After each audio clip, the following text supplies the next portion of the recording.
Debré, vous êtes président du comité régional d'équitation d'Occitanie depuis 2017, ancien président du comité régional d'équitation Languedoc-Roussillon depuis 2013, dirigeant de centre équestre et de poney club, enseignant, cavalier professionnel, formateur d'EOGEPS et bénévole engagé depuis plus de 20 ans au service du collectif. Votre mantra, je souhaite optimiser le modèle économique de l'équitation, ça tombe bien, on va parler économie ce soir, et allier excellence équestre, bien-être animal et épanouissement de nos pratiquants dans leur diversité. Sur le développement des clubs, l'économie et la relance. Écoutez, pour nous, le nouveau cap et pour moi-même, l'économie est un moteur d'idées. L'économie des clubs est un moteur d'idées. L'équitation va bien. L'équitation en France, c'est la première discipline pratiquée par les femmes, la troisième fédération sur le plan national, et c'est plus de 600 000 licenciés. Et hors Covid, hors période Covid, 42 millions d'euros qui remontent à la fédération par le dynamisme du terrain. Donc nous avons redéfini le modèle économique en fait de l'équitation qui est la démocratisation. Sauf que la démocratisation aujourd'hui, elle est confondue avec une équitation au rabais, une équitation pas chère. C'est en plus dans un environnement pollué par, ou plutôt un environnement dans lequel il y a une concurrence illégale qui vient polluer le marché et où les prix sont tirés vers le bas. Donc il nous semblait important de changer ce modèle économique. Pour cela, nous avons pensé à mettre en place plusieurs points. L'économie raisonnée, raisonnable, l'économie partagée, l'économie mutualisée, l'économie négociée et l'économie développée. L'économie raisonnée, raisonnable, c'est la mise en place d'un label, le premier label commercial de l'équitation.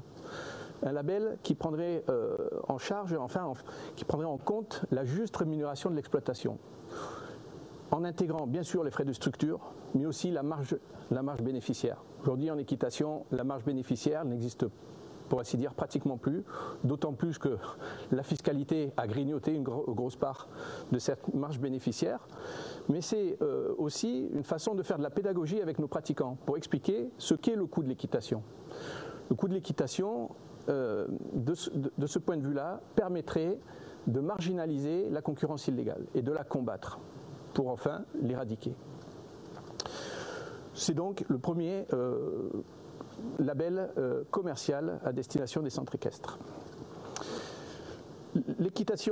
L'économie partagée, c'est aussi, quand on pense à changer le modèle économique des structures, il faut aussi changer le modèle économique de la maison mère, de la fédération. Donc l'économie partagée, ce serait reverser donc au centre équestre les produits fédéraux qui sont souscrits dans leur structure. Nous reverserons 10 € par licence pratiquant et 10 € par licence compétition aux structures. Par exemple, une structure avec 200 licenciés et 80 licences compétition se verrait remettre en début d'année 2800 €. Permet de réinvestir soit sur du matériel, de réinvestir sur des assurances sociales. Voilà, donc ça c'est le deuxième point, l'économie partagée. L'économie mutualisée, c'est tout simplement les regroupements d'achats que l'on peut faire au service des clubs.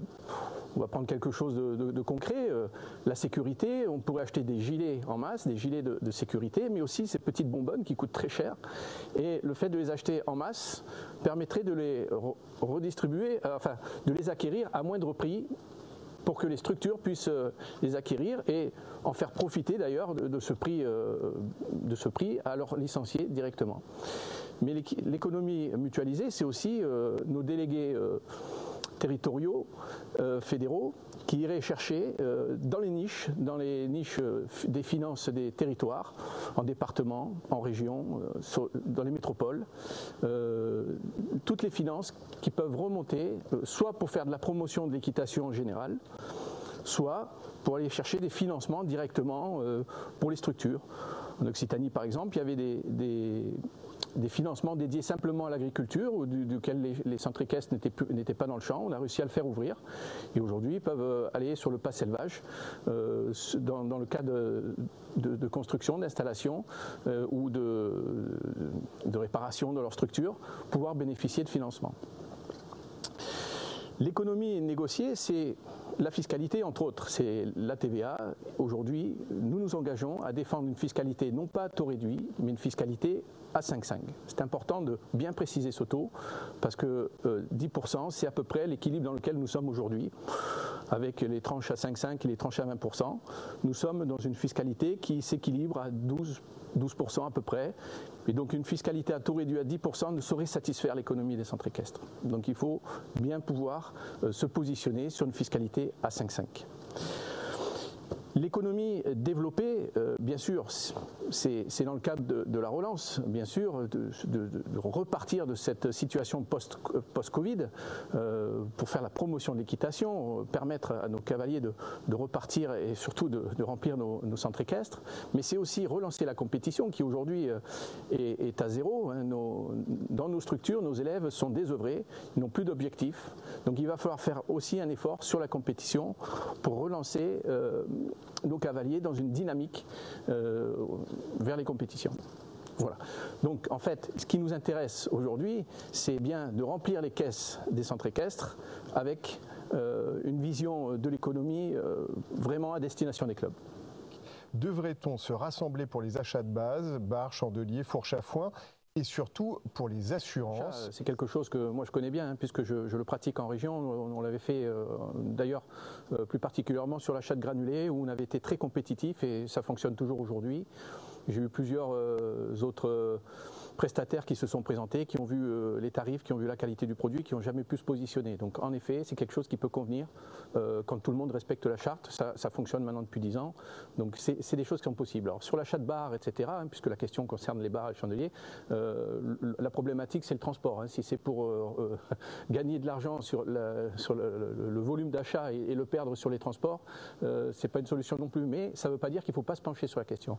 Donc il faut en effet faire des propositions, écouter, parce que nous voulons être la fédération de l'écoute, donc bien sûr on écoutera, et puis si c'est possible, on fera je viens de le proposer, on va proposer des gilets de sécurité, des bonbonnes de sécurité à prix très compétitif, donc bien sûr que ça nous intéresse.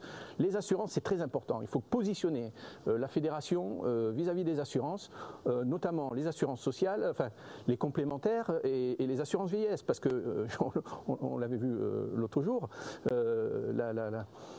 la vieillesse chez les dirigeants, c'est une vieillesse d'agriculteurs, donc c'est au-dessus du seuil de pauvreté. Il faut pouvoir faire des propositions pour négocier les complémentaires vieillesse, les complémentaires aussi santé. Je vous prenais l'exemple l'autre fois parce que quand je me suis déplacé aussi dans les clubs, la question m'a été posée, qu'est-ce qu'on fait pour la maternité, qu'est-ce qu'on fait pour la grossesse? Nous qui sommes obligés d'être debout, de marcher, de porter des bouettes ou de sortir des chevaux, comment on peut être accompagné? Donc bien sûr qu'il faut positionner les assurances et faire la meilleure proposition pour nos dirigeants et nos professionnels. C'est avec une première réponse sur cette question, quel est l'intérêt économique pour un club de faire prendre une licence à ses clients? Écoutez, l'intérêt économique d'aujourd'hui, chacun peut le juger. Moi, ce que je propose déjà, c'est d'intéresser les structures à l'achat des licences. Donc, on a bien parlé de reverser 10 € par licence et 10 € par licence compétition. Donc, il y a un intérêt financier direct. Mais avant tout ça, l'adhésion à la fédération, c'est une famille, c'est une grande famille avec des services. C'est pas simplement, bien sûr, il y a la compétition, bien sûr, il y a les brevets fédéraux, mais la fédération, celle que nous voulons, celle que nous allons construire, c'est aussi de la formation, parce que la qualité, la formation pour la qualité, pour accompagner sur la diversification des pratiques ou sur la spécialisation, c'est une valeur marchande. La qualité, c'est une valeur marchande et ça peut justifier justement qu'on tire davantage les prix vers le haut que vers le bas. Comment comptez-vous mener le combat de la TVA ? Alors, le combat TVA, il va se mener en renforçant la relation avec le GHN, parce qu'on est sur un dossier fiscal.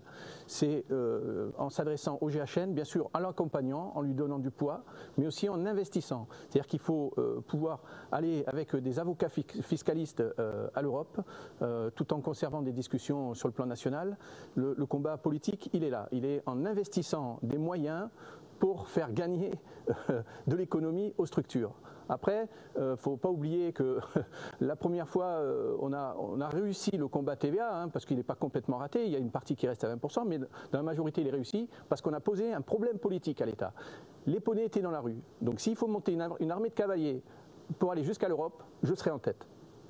Deuxième thème que nous abordons ce soir, je sais à quel point il est important aussi la formation professionnelle et l'emploi. Mais écoutez, la formation et l'emploi sont indissociables. C'est-à-dire qu'aujourd'hui, si on forme, c'est pour répondre à une demande des entreprises, à l'attente des entreprises d'avoir des salariés, des employés qui remplissent un certain nombre de critères pour s'adresser à leurs cavaliers. Aujourd'hui, c'est surtout le contenu qu'il faut faire évoluer. Le contenu, et déjà, pour rentrer en formation, il faut revoir le cursus du cavalier, enfin le cursus de l'apprentissage. Et c'est déjà le cursus de nos cavaliers qu'il faut mettre en place pour deux raisons. D'abord parce qu'il faut faire quelque chose autour un tronc commun autour de la basse école, parce que la basse école, c'est le langage du cavalier avec son cheval, c'est la communication. Je le dis toujours, c'est un petit peu comme le langage des signes avec les souris muets.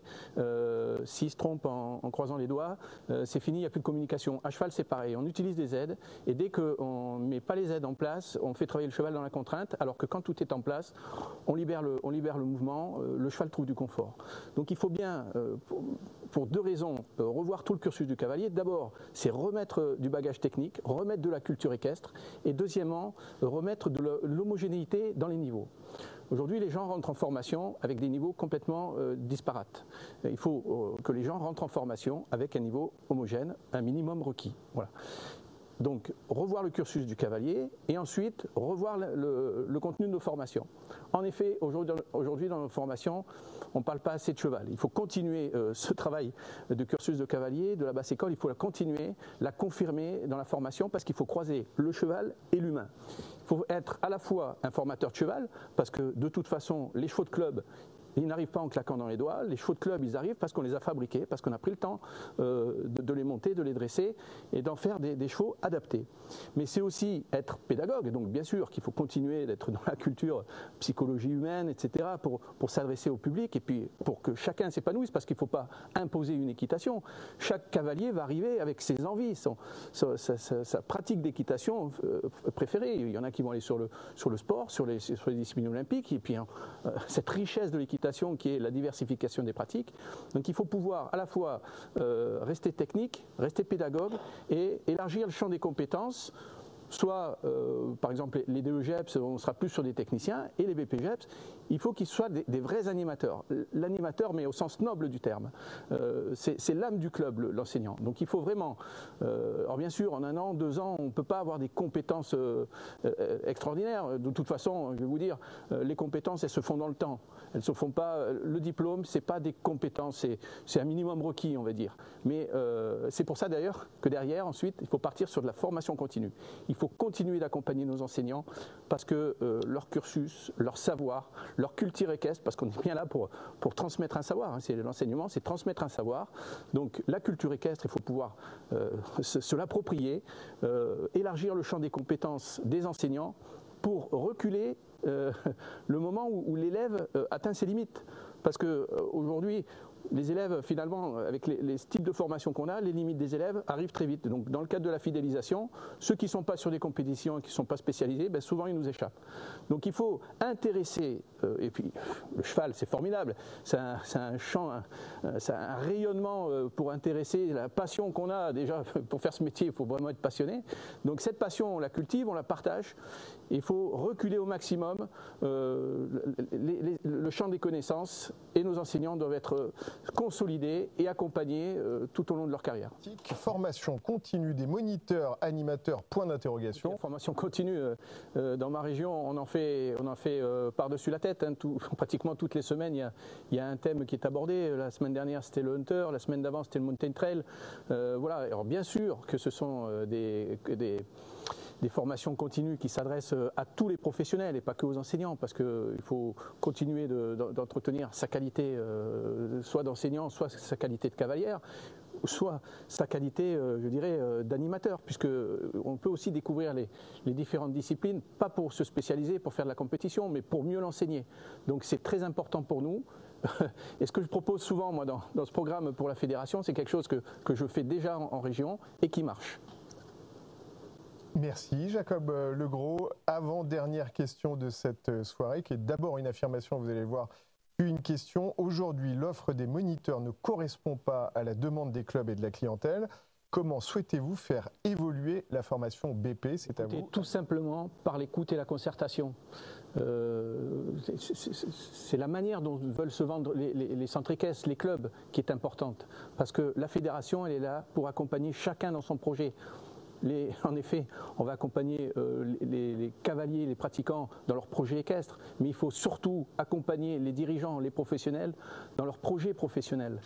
J'ai rencontré, moi, j'ai pratiqué un peu plusieurs ces derniers temps, plusieurs disciplines, dont le western. Et en fait, j'ai découvert que vraiment, c'est une équitation qui est complètement différente à l'équitation classique et académique. Et aujourd'hui, il faut vraiment pouvoir aussi répondre à ces demandes-là, aux spécificités des entreprises. Il faut donc faire un bilan et un appel d'offres d'ailleurs vers les professionnels et les dirigeants pour savoir quels sont leurs besoins. Et ce besoin, on va le transformer en formation et puis fournir des salariés, de la main-d'œuvre, des enseignants qui puissent répondre pleinement à ces enjeux économiques. Quelle est votre position face à la volonté de l'Europe de mettre fin au diplôme d'enseignement? Je ne suis pas très favorable à ce que les diplômes disparaissent, parce qu'on le voit aujourd'hui, on le voit déjà aujourd'hui justement avec cette concurrence illégale qui pollue le marché. C'est que bien sûr qu'il y a des gens qui ne sont pas diplômés et qui sont compétents, mais ouvrir la porte à l'enseignement sans diplôme, c'est ouvrir la porte aux gens non diplômés et non compétents. Merci Jacob Legros, c'est extrêmement synthétique. Et conclure, ce sera la dernière parole de la soirée. Mais écoutez, l'économie et l'équitation, c'est tout mon projet, c'est tout le projet du CAP, tout le projet de mon équipe. Et l'équitation, bien sûr que c'est la formation, que c'est les professionnels, tout est lié. Alors avec cette économie, bien sûr raisonnée, raisonnable, cette économie partagée, cette économie mutualisée, cette économie négociée, cette économie développée, c'est tout le thème de notre projet est dans l'économie. Mais dans le maillage des territoires, c'est la même chose. Avec des chasseurs de primes, nos délégués territoriaux fédéraux, c'est des chasseurs de primes, c'est des gens qui vont chercher du budget, des financements, qui vont dans les niches, sur les territoires, les collectivités, le département, région, métropole. Faut aller chercher l'argent où il est et le mettre au service de l'équitation, au service des structures. La qualité de l'équitation, l'excellence équestre, il faut la viser, il faut y retourner, parce que la qualité c'est une valeur supplémentaire, c'est une valeur commerciale. Si nous rassurons nos pratiquants, parce que nous sommes avec des champs de compétences sans limite, et bien on va les garder longtemps, et puis on va vendre mieux l'équitation, au lieu de tirer les prix vers le bas, on va les tirer vers le haut. Il ne faut pas affoler la démocratisation, il faut rester accessible, mais il faut que nos centres équestres, nos professionnels vivent bien de l'équitation. C'est pareil pour nos circuits de compétition. Il faut faire des circuits de compétition à but lucratif. Je n'ai pas peur du mot. Il faut que nos organisateurs gagnent de l'argent, nos professionnels gagnent de l'argent. Il n'y a pas de souci avec ça. Donc il faut mettre en place des outils qui soient à la fois des bons outils pour nos pratiquants et des outils générateurs d'économie pour nos professionnels. Le haut niveau, c'est pareil. Aujourd'hui, on ne l'utilise pas, ce haut niveau. Il faut en faire une vitrine de nos sportifs, les mettre en valeur et vendre de l'équitation à partir de l'image de nos cavaliers de haut niveau. Voilà. Donc tout notre programme, c'est essentiellement tourné vers l'économie, vers la formation, vers l'excellence équestre. Voilà. Merci infiniment. Voilà, ce sera le mot de la fin effectivement de cette soirée.